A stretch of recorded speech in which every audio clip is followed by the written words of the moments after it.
Il Veneto viaggia a vele spiegate scivolando verso un approdo sicuro nell'oceano globale della pandemia. Nelle ultime 24 ore sono stati somministrati più di 25.000 vaccini, ci sono 70.000 posti ancora liberi per vaccinare i quarantenni e in magazzino ci sono 80.000 dosi.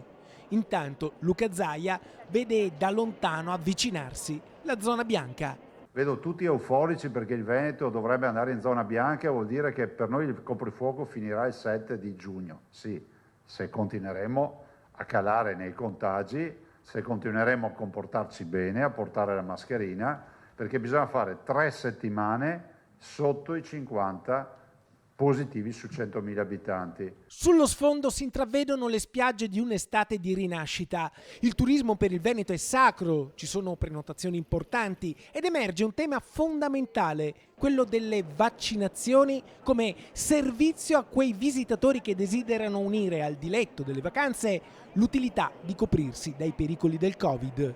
Noi diciamo che non immaginiamo un assalto alla diligenza, non è che uno va in vacanza per farsi l'iniezione della seconda dose, ma se dovesse servire, noi ci vogliamo essere. Senza guardare tanto in là col binocolo, oggi è il giorno del coprifuoco slittato. Dalle 10 è stato spostato alle 11 di sera. È difficile sostenere dal punto di vista sanitario che dalle 11 di sera lo scenario per il virus diventa pericolosissimo. Questo posto io. Tanto è vero che lo stesso governo non è che ha ristretto, ha allargato.